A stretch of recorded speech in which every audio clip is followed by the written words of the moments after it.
శబరిమలకు అయ్యప్ప భక్తులు పోటెత్తారు. సాయంత్రం భక్తులకు మకర జ్యోతి దర్శనం జరగనుంది. మకర సంక్రమణ సమయంలో కాంతమలైగా పిలిచే పొన్నంబలమేడపై జ్యోతి రూపంలో దర్శనమిచ్చే హరిహర పుత్రుడు అయ్యప్ప స్వామి దర్శనానికి భక్తులు శబరికొండకు తరలి వస్తున్నారు. ఎలాంటి అవాంఛనీయ సంఘటనలు చోటు చేసుకోకుండా మకర విలక్కు జ్యోతి దర్శనం రోజున భారీ బందోబస్తుకు కేరళ సర్కార్ ఏర్పాట్లు చేస్తుంది.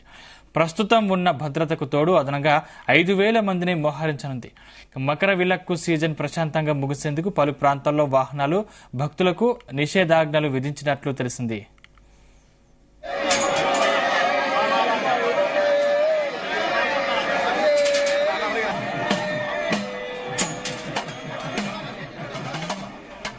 శబరిమల అయ్యప్ప ఆలయంలో 2 నెలల పాటు జరిగే మండల మకర విలక్కు పూజలు మకర జ్యోతితో ముగుస్తాయి. ఈ ఏడాది శబరిమలలో ఎటువంటి ఇబ్బందులు లేకుండా దర్శనాలు చేసుకుంటున్నారు. ఇక కేరళలోని ప్రముఖ ఆలయం శబరిమలను ఏటా లక్షల మంది భక్తులు దర్శించుకుంటారు. ముఖ్యంగా నవంబర్ 16 నుంచి జనవరి 20 వరకు సాగే మండల మకరు విలక్కు పూజల సమయంలో అయ్యప్ప దర్శనాలకు మాలధరులై వస్తారు. స్వామి దర్శనాలకు వచ్చే భక్తులు కొందరు ప్రమాదాలకు గురై ప్రాణాలు పోగొట్టుకున్న ఘటనలు ఉన్నాయి.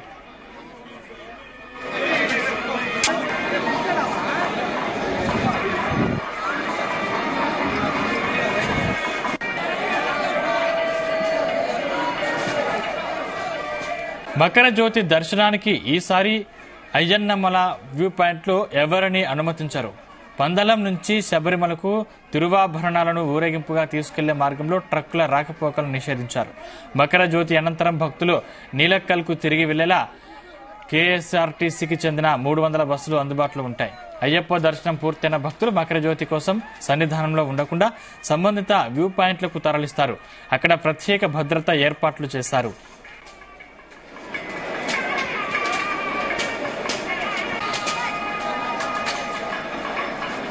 జ్యోతి స్వరూపం సాక్షాత్తు ఆ సుబ్రహ్మణ్యుని స్వరూపమే అయ్యప్ప స్వామి అని హిందువులు విశ్వసిస్తారు. స్కంద పురాణం ప్రకారం సుబ్రహ్మణ్యుడు జ్యోతి స్వరూపమని స్పష్టమవుతోంది. సుబ్రహ్మణ్యుడే అయ్యప్ప కాబట్టి మకర జ్యోతి రూపంలో దర్శనమిచ్చేది అయ్యప్ప స్వామియే అనడంలో ఎలాంటి సందేహం లేదు. పురాణాల ప్రకారం శబరిమల ఆలయాన్ని పరశురాముడు స్థాపించారన్నది విశ్వాసం. శబరిమల ప్రస్తావన రామాయణంలో కూడా ఉంది. రాముడు పంపాకు శబరిమల వద్ద శబరి ఆశ్రమానికి వెళ్లినట్లు నమ్ముతారు. ప్రాచీన కాలంలో పొన్నంబలమేడు మీద ఒక ఆలయం ఉంది. ఆ ఆలయ శిథిలాలు శివలింగం సహా ఇటీవలి కాలం వరకు అక్కడ ఉన్నాయి.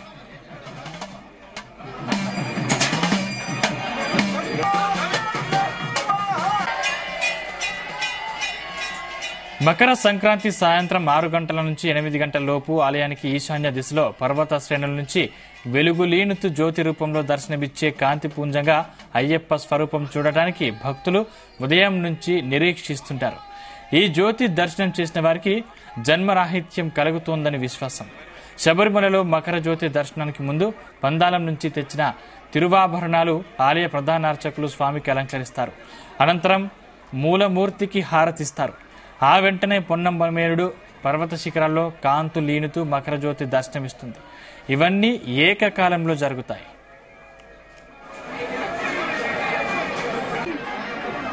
దానికి సంబంధించిన మరింత సమాచారం మా ప్రతినిధి నరేష్ అందిస్తారు. Naresh. Thank you. Good morning Sandeep. ఈ రోజు శబరిమల అయ్యప్ప స్వామి ఆలయానికైతే మాత్రం భక్తులు పోటెత్తారు. ఈ రోజు సాయంత్రం 6 గంటల ప్రాంతానికైతే మాత్రం సన్నిధానం నుంచి ఎదురుగా అంటే తూర్పు వైపు ఉన్నటువంటి పొన్నంబలమేడు కొండ మీద అయితే మాత్రం క్షణం పాటు కనిపించేటువంటి మకర జ్యోతి దర్శనం కోసం అయితే మాత్రం వేలాది మంది భక్తులైతే మాత్రం ఈరోజు శబరిమల కొండకైతే చేరుకోనున్నారు. ఇక చేరుకున్నటువంటి భక్తులకందరికీ కూడా ట్రావెన్కోర్ దేవస్థానం ఇప్పటికే అన్ని ఏర్పాట్లు అయితే చేసినట్టుగా తెలుస్తోంది. అలాగే ఇక నీలక్కల్ల నుంచి కానీ పంపకి వచ్చేటువంటి ప్రతి ఒక్క భక్తులు కూడా ఈ రోజు వరకు కేఎస్ఆర్టీసీ బస్సులు మాత్రమే వినియోగించాలి అనేసి ట్రావెన్కోర్ దేవస్థానం అలాగే కేరళ పోలీసులు కూడా తెలిపిన పరిస్థితి అయితే ఉంది. ఈ రోజు లక్షలాది మంది భక్తులు అయితే మాత్రం పంబ నుంచి సన్నిధానం వరకు చేరుకున్నారు. ఈ రోజు కనిపించేటువంటి మకర జ్యోతి దర్శనాని కోసం లక్షలాది మంది భక్తులు రానున్న నేపథ్యంలో ఒకవైపు కేరళ పోలీసులు మరోవైపు ట్రావెన్కోర్ దేవస్థానం సిబ్బంది అన్ని ఏర్పాట్లు అయితే చేసినటువంటి పరిస్థితి అయితే ఉంది. ఈ రోజుకి సంబంధించి అయితే మాత్రం పందలరాజు వంశస్థులైనటువంటి యొక్క పందలరాజు ఇంటి దగ్గర నుంచి కూడా ఈ రోజు తిరువాభరణాలు ఊరేగింపుగా కూడా తీసుకొని స్వామివారికి ప్రత్యేక అలంకరణ అయితే జరగనున్నది. ఒక అలంకరణ జరిగిన తర్వాత ఎదురుగా ఉన్నటువంటి పొన్నంబల మేడులో కనిపించేటువంటి మకర జ్యోతి దర్శనం కోసం అయితే మకర విలక్కు సీజన్ సంబంధించినటువంటి 2 నెలల పాటు అంటే ఒక మండలం పాటుగా ఉన్నటువంటి భక్తులంతా కూడా ఈ రోజు కేరళకి అయితే చేరుకున్నట్టుగా కూడా తెలుస్తా ఉంది. వచ్చేటువంటి భక్తుల్ని నేపథ్యంలో ఉంచుకొని కూడా ఎటువంటి అవాంఛనీయ సంఘటనలు కూడా జరగనీయకుండా ఇప్పటికే 5,000 మంది పోలీసులతో పాటుగా సన్నిధానం అంతా కూడా అన్ని ఏర్పాట్లు అయితే కేరళ ప్రభుత్వం అయితే చేసింది. ఇక గత ఏడాది చూసుకుంటే మాత్రం గత ఏడాదితో పోల్చుకుంటే ఈ ఏడాది మరింత ఎక్కువగా కూడా స్వామివారి సన్నిధికి భక్తులు ఎక్కువగా వచ్చే అవకాశం ఉన్నందు దానివల్ల నిన్నటి నుంచి కూడా అన్ని ఏర్పాట్లు అయితే చేస్తున్నటువంటి పరిస్థితి అయితే కనపడుతుంది. ఈ రోజు స్వామివారికి ప్రత్యేకమైనటువంటి పూజలు కూడా చేస్తున్నారు. ప్రత్యేకమైనటువంటి పూజలు చేసిన తర్వాత తిరువాభరణాలు అలంకరించేసి స్వామివారికి ప్రత్యేకమైనటువంటి పూజలు నేపథ్యం తర్వాత ఎదురుగా ఉన్నటువంటి పొన్నంబల మేడులో కనిపించేటువంటి ఒక మకర జ్యోతి దర్శనానికి అయితే మాత్రం లక్షలాది మంది భక్తులు అయితే రానున్నారు. దీనికి ఇప్పటికే అన్ని ఏర్పాట్లు కూడా చేసిన నేపథ్యంలో సన్నిధానం దగ్గర ఉన్నటువంటి భక్తులందరినీ కూడా ఒక స్వామివారి దర్శనం తర్వాత అక్కడి నుంచి ఎటువైపు నుంచి వెళ్ళాలి ఏంటి అని ఒక గైడెన్స్ కూడా ఇచ్చినటువంటి పరిస్థితి అయితే ఉంది. మొత్తానికి 5,000 మంది పోలీసు సిబ్బందితో కూడా కేరళ పోలీసులంతా కూడా ఈ రోజు ప్రత్యేకమైనటువంటి ఏర్పాట్లు అయితే చేస్తున్నటువంటి పరిస్థితి అయితే ఉంది. సాధారణంగా కూడా కేరళకు సంబంధించి అయితే ఒక సంక్రాంతి సందర్భంలో అంటే మకర సంక్రాంతి రోజున ఈ యొక్క దర్శనం అయితే లభిస్తుంది. ఈ దర్శనం కోసం ఎదురు చూసేటువంటి భక్తులంతా కూడా నిన్ననే పంపకైతే చేరుకున్నారు. పంప నుంచి కూడా సన్నిధానానికి ఈ రోజు ఉదయం నుంచి కూడా అందరినీ కూడా అనుమతిస్తున్నటువంటి పరిస్థితి అయితే ఉంది. ఈ రోజు మధ్యాహ్నం 12 వరకు పంప నుంచి కూడా అందరినీ ఆపివేసేస్తారు. అక్కడి నుంచి మధ్యాహ్నం నుంచి తిరువాభరణాలు ఊరేగింపుగా పంబ నుంచి సన్నిధానం వరకు అయితే మాత్రం ఊరేగింపుగా వెళ్తుంది. శరణగుర్తి దాటిన తర్వాత పంబ నుంచి కూడా కొంతమందికి పాసులు అయితే ఇష్యూ చేసినటువంటి భక్తులను మాత్రమే అనుమతిస్తాము అనేసి పోలీస్ శాఖ అయితే చెప్పింది. ఇక పంబలో చూసుకుంటే మాత్రం దాదాపుగా వేలాది మంది వచ్చేటువంటి భక్తులకు అందరికీ ముందుగానే గైడెన్స్ కూడా ఇచ్చి అక్కడ వాహన పార్కింగ్ కూడా నీలక్కల్లోనే మాత్రమే పెట్టుకోవాలి అనేసి ఆదేశాలు అయితే జారీ చేసినటువంటి పరిస్థితి అయితే ఉంది. ఈ రోజు తెలుగు రాష్ట్రాల నుంచి కూడా దాదాపుగా లక్షలాది మంది భక్తులు అయితే శబరిమలకి అయితే చేరుకోనున్నట్టుగా కూడా సమాచారం అయితే ఉంది. తెలుగు భక్తులు అలాగే లోకల్ గా ఉన్నటువంటి స్థానికంగా ఉన్నటువంటి భక్తులు ఎక్కువ మంది శబరిమలకి అయితే చేరుకోనున్న నేపథ్యంలో కూడా ఒక మకర జ్యోతి దర్శనానికి అయితే మాత్రం ఎలాంటి అవాంఛనీయ సంఘటనలు జరగకుండా అనేక భద్రతా ఏర్పాట్లు అయితే చేసుకునేటువంటి పరిస్థితి అయితే ఉంది. ఇక పొన్నంబల మేడు అటవీ ప్రాంతానికి అయితే మాత్రం ప్రభుత్వంతో పాటుగా అక్కడ ఎటువంటి అధికారికంగా కూడా ఎటువంటి షెడ్లు కానీ ఇటువంటి భక్తులు అయితే మాత్రం ఎలాంటి సంబంధించినటువంటి అక్కడ చేర్చుకోకూడదు అనేసి ఇప్పటికే ఒక ఆదేశాలు కూడా జారీ చేసిన పరిస్థితి అయితే ఉంది. ఇక సన్నిధానం నుంచి అయితే మాత్రం ఈ రోజు జరిగేటువంటి ఒక మకర జ్యోతి దర్శనానికి అయితే మాత్రం అన్ని ఏర్పాట్లు కూడా పూర్తి చేశారు. ఈ రోజు ఉదయం నుంచి కూడా భక్తులు అయితే పోటెత్తుతున్నటువంటి పరిస్థితి అయితే ఉంది. ఒక 18 కొండలు కూడా ఒక శబరిమలకి అయితే భక్తులైతే చేరుకున్న నేపథ్యంలో కూడా శరణఘోషతో కూడా ఒక 18 కొండలు ఒక శరణఘోషతో అయితే మారుమోగుతున్నటువంటి పరిస్థితి అయితే ఉంది. ఈ రోజు వచ్చేటువంటి భక్తులంతా కూడా స్వామివారి దర్శనం చేసుకున్న తర్వాత ప్రత్యేక అలంకరణతో తిరువాభరణాలతో ఉండేటువంటి ఒక్కరోజు మాత్రమే స్వామివారికి ఒక దర్శనం చేసుకున్న తర్వాత సన్నిధానం దగ్గరే ఉండి ఎదురుగా ఉన్నటువంటి పొన్నంబల మేడు కొండ మీద ఉండేటువంటి ఒక అయ్యప్ప స్వామికి ఎదురుగా కనపడేటువంటి మకరం వేచి ఉంటారు. ఇక వేచి ఉంచిన తర్వాత సాయంత్రం 6 గంటల ప్రాంతంలో ఒక మకర జ్యోతి దర్శనం చేసుకున్న తర్వాత అక్కడి నుంచి పంపకం కూడా వెళ్ళేటువంటి భక్తులంతా కూడా ఒక దిశానిర్దేశం చేసినటువంటి కేరళ పోలీసులు అయితే మాత్రం వారిని కొంతమంది గుంపులుగా కూడా పంపించేటువంటి పరిస్థితులు అయితే ఇప్పటికే ఏర్పాటు చేశారు. ఇక దాదాపుగా 1,50,000 మంది సన్నిధానంకి అయితే చేరుకున్నట్టు కూడా సమాచారంతో కేరళ పోలీసులు ఇప్పటికే అన్ని భద్రతా ఏర్పాట్లు అయితే చేసుకున్నారు. తర్వాత సన్నిధానం నిండిపోయిన తర్వాత కూడా పంబలో ఒక భక్తులను కూడా ఆపేసేటువంటి ప్రయత్నం అయితే చేస్తుంటారు. అంటే ఎక్కువగా వచ్చేటువంటి భక్తులు సన్నిధానం దగ్గర తోపులాట తొక్కిసులాట జరగకుండా ఉండేందుకు ముందస్తు జాగ్రత్తగా కూడా భక్తులని పైకి అనుమతించకుండా కూడా ఒక పంబలోనే నిలిపేసేటువంటి పరిస్థితి అయితే ఉంది. ఒక క్షణం పాటు జరిగేటువంటి ఒక మకర జ్యోతి దర్శనం కోసం ఈ రోజు ఉదయం నుంచి కూడా వేచి ఉంటారు భక్తులైతే మాత్రం. ఒక ఎక్కువగా తెలుగు రాష్ట్రాలు అలాగే తమిళనాడు, కేరళకి రాష్ట్రానికి సంబంధించినటువంటి అయ్యప్ప భక్తులు ఎక్కువగా కూడా వస్తున్నటువంటి పరిస్థితి అయితే ఉంది. ఇప్పటికీ సన్నిధానం అంతా కూడా ఒక ట్రావెన్కోర్ దేవస్థానం, కేరళ పోలీసులు ఇద్దరు కూడా ముందు జాగ్రత్తగా కూడా వాళ్ళని అందరినీ ఒక దిశానిర్దేశంతో పాటుగా అందరినీ అక్కడే వేచి ఉండేట్టుగా చూస్తున్నటువంటి పరిస్థితి అయితే ఉంది. ఇక ఆలయం ముందైతే చూసుకుంటే మాత్రం అక్కడ ప్రత్యేక పూజలు నిర్వహించడానికి కొంత స్పేస్ అయితే మాత్రం దాన్ని ఉపయోగించనున్నారు. ఈ రోజు తిరువాభరణాలు స్వామివారికి అలంకరించిన తర్వాత స్వామివారిని కూడా కిందకి తీసుకొని వచ్చి అగలాండం దగ్గర నుంచి ఎదురుగా ఉన్నటువంటి 24 కిలోమీటర్ల దూరంలో ఉన్నటువంటి పొన్నంబలమేడు కొండ మీద అయితే ఈ రోజు స్వామి వారికి మకర జ్యోతి దర్శనం అయితే ఇవ్వనున్నది. ఒక మకర జ్యోతి దర్శనం కోసమే వేలాది మందిగా ఈ రోజు వేచి ఉండి ఒక స్వామివారి మాల దీక్షలో ఉండి కూడా ఈ రోజు శబరిమలకి అయితే చేరుకొని ఉన్నారు.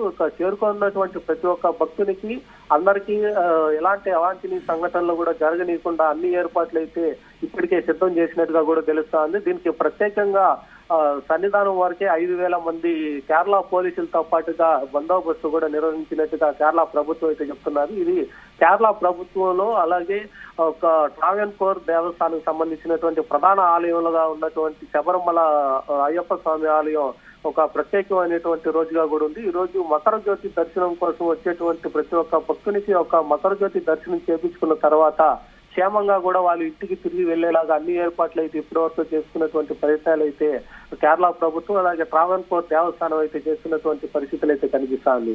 ఈ రోజు వచ్చేటువంటి లక్షలాది మంది భక్తులైతే మాత్రం ఇప్పటికే శబరిమల కొండ అయితే మాత్రం ఒక శబరిమల ఘోషతో మాత్రం మారుమోగుతున్నట్టుగా కూడా తెలుస్తా ఉంది. ఒక అయ్యప్ప స్వామి దర్శనాల కోసం వచ్చేటువంటి లక్షలాది మంది భక్తుల కోసం అన్ని ఏర్పాట్లకి ఇప్పటికే చేసుకున్నటువంటి పరిస్థితులు ఒక కేరళ ప్రభుత్వం అయితే అన్ని ఏర్పాట్లు అయితే చేసుకుంది. మరొకటి ఏంటంటే ఒక తిరువాభరణాలు వచ్చేటువంటి ఒక ఊరేగింపుగా వచ్చేటువంటి పరిస్థితుల్లో కూడా అందరినీ కూడా ఒక వచ్చేటువంటి దారి మొత్తం కూడా నిషేధిస్తారు. నిషేధించినటువంటి దారులు అయితే మాత్రం తిరువాభరణాలు సన్నిధానం చేరేంత వరకు పంబ నుంచి కూడా ఎవరిని కూడా అనుమతించినటువంటి పరిస్థితి అయితే నిన్న పోలీసులు అయితే అందరికీ అయితే ఆదేశాలు అయితే జారీ చేశారు. ఆదేశాలు జారీ చేసినటువంటి ప్రకారం కూడా కొంతమందికి పాసులు మాత్రం ఇష్యూ చేసినటువంటి వాళ్ళు మాత్రమే పైకి అనుమతిస్తారు. అలాగే ఎమర్జెన్సీగా ఉండేటువంటి నరేష్ అంటే స్వామి దర్శనాలకు వచ్చే భక్తుల్లో కొందరు ప్రమాదాలకు గురై ప్రాణాలు పోగొట్టుకున్న సంఘటనలు కూడా ఉన్నాయి కదా, అంటే మళ్ళీ అటువంటి సంఘటనలు పునరావృతం కాకుండా అధికారులు ఎటువంటి చర్యలు చేపట్టారు? ఇదే విధంగా కూడా గత 2 ఏళ్లకు ముందుగా చూసుకుంటే శబరిమల ఆలయంలో ఒక తొక్కిసలాట కూడా జరిగినటువంటి పరిస్థితి అయితే కనిపించింది. ఇదే మకర జ్యోతి దర్శనానికి వచ్చినటువంటి గత 2 ఏళ్ల ముందైతే మాత్రం భారీగా ప్రాణ నష్టం కూడా జరిగింది. అయ్యప్ప స్వామి భక్తులు వచ్చేటువంటి వీరికి ఈ ఏడాది అయితే కేరళ ప్రభుత్వం అలాగే ట్రావెన్కోర్ దేవస్థానం వాళ్ళకి ఒక ఇన్సూరెన్స్ కూడా ఒకటి ఏర్పాటు చేసింది. ఒక ఇన్సూరెన్స్ ఈ రోజు అయితే మాత్రం ఇది అమలవుతున్నట్టుగా కూడా ప్రభుత్వం అయితే ప్రకటించినటువంటి పరిస్థితి అయితే ఏర్పడింది. ఇది ప్రధానంగా చూసుకుంటే మాత్రం కేరళకి సంబంధించి అయితే శబరిమల ఆలయానికి ఒక మండల కాలానికి అయితే మాత్రం ఎక్కువగా భక్తులు అయితే వస్తూ ఉంటారు. ఒక మండల కాలం దీక్ష పూర్తి చేసుకున్న తర్వాత స్వామివారి దర్శనానికి వచ్చేటువంటి భక్తులు అకస్మాత్తుగా చనిపోతే మాత్రం వాళ్ళకి ఒక లైఫ్ ఇన్సూరెన్స్ కూడా ఏర్పాటు చేసింది అయితే కేరళ ప్రభుత్వం అయితే. ఈసారి అయితే మాత్రం అటువంటి అవాంఛనీయ సంఘటనలు జరగనీయకుండా అయితే పోలీసులు ఇటువైపు ట్రావెన్కోర్ దేవస్థానం అయితే అనేక చర్యలు అయితే చేపడుతుంది. గత ఏడాదితో పోల్చుకుంటే ఈ ఏడాది ఎక్కువ మంది అయ్యప్ప స్వామి భక్తులు శబరిమలకి అయితే చేరుకునేటువంటి అవకాశం ఎక్కువగా కనిపిస్తున్న నేపథ్యంలో కూడా ఈ యొక్క ఇన్సూరెన్స్ కూడా ఈ రోజు అమలు చేసేటువంటి పరిస్థితి అయితే ఒకవేళ అవాంఛనీయ సంఘటనలు జరిగి స్వామివారి భక్తులు దానికి వాళ్ళు చనిపోతే వాళ్ళకి ఇన్సూరెన్స్ కూడా అమలు అయ్యే పరిస్థితులు కూడా ఈ రోజు కనిపిస్తున్నాయి. అలాగే యొక్క మండల కాలానికి సంబంధించి అయితే చూసుకుంటే మాత్రం ఈ ఏడాది చూసుకుంటే గత ఏడాదితో పోల్చుకుంటే కూడా ఎక్కువ మంది అయ్యప్ప స్వామి భక్తులు శబరిమలకి చేరుకోవడంలో కూడా ఈసారి గత ఏడాదితో పోల్చుకుంటే ఈ ఏడాది రెట్టింపైనట్టుగా కూడా తెలుస్తుంది. అలాగే ఆదాయం కూడా గత ఏడాదితో పోల్చుకుంటే ఈ ఏడాది ఎక్కువగా కూడా రెట్టింపుగా కూడా కనిపిస్తుంది అనేసి ట్రావెన్కోర్ దేవస్థానం అయితే చెప్తుంది. ఈ యొక్క వచ్చేటువంటి ఆదాయంతోనే ఒక భక్తులకు కూడా యొక్క ఇన్సూరెన్స్ కూడా ఏర్పాటు చేసింది. వాళ్ళకి తక్షణంగా అంటే ఎమర్జెన్సీగా కూడా వాళ్ళకి యొక్క ఇన్సూరెన్స్ వాళ్ళ యొక్క కుటుంబ సభ్యులకు కూడా అందజేసే విధంగా ఏర్పాటు చేస్తుంది. అలాగే వచ్చేటువంటి భక్తులు ప్రతి ఒక్కరు కూడా స్పాట్ బుకింగ్ లేదా ఆన్లైన్ దర్శనం ముందుగా బుక్ చేసుకునేటువంటి భక్తులకు మాత్రమే సన్నిధానంకి అనుమతించబడతారు అనేసి ప్రాగన్పూర్ దేవస్థానం అయితే చెప్తున్నారు. ఒకవేళ ఆన్లైన్ కానీ స్పాట్ బుకింగ్ లేకుండా ఒక దర్శనానికి వచ్చేటువంటి భక్తుల్ని పంబలోనే నిలిపివేస్తామని చెప్పారు. మకర జ్యోతి దర్శనానికి వచ్చేటువంటి భక్తులకి ఇంతకు ముందుగానే వాళ్ళకి ఆన్లైన్ లో ప్రత్యేకమైనటువంటి కోటా కూడా రిలీజ్ చేశారు. ఒక ఆన్లైన్ లో బుక్ చేసుకునేటువంటి భక్తులైతే మాత్రం పంబలో ఉన్నటువంటి స్పాట్ బుకింగ్ లో బుక్ చేసుకోవాలి, లేదా నీలక్కల్లో ఉన్నటువంటి స్పాట్ బుకింగ్ దగ్గర కూడా బుక్ చేసుకోవచ్చు అనేసి ఇప్పటికే కేరళ ప్రభుత్వం అయితే చెప్పింది. అటువంటి వచ్చేటువంటి భక్తులకి ఇటువంటి అవాంఛనీయ సంఘటనలు కూడా జరగనీయకుండా ఇప్పటికే అన్ని ఏర్పాటు చేసింది. ఒకవేళ జరిగిన నేపథ్యంలో కూడా వారికి పూర్తి స్థాయిలో కూడా ప్రభుత్వం అండగా ఉంది, వారికి ఇన్సూరెన్స్ కూడా ఏర్పాటు చేసేటువంటి పరిస్థితి అయితే ఉంది. Right thank you Naresh.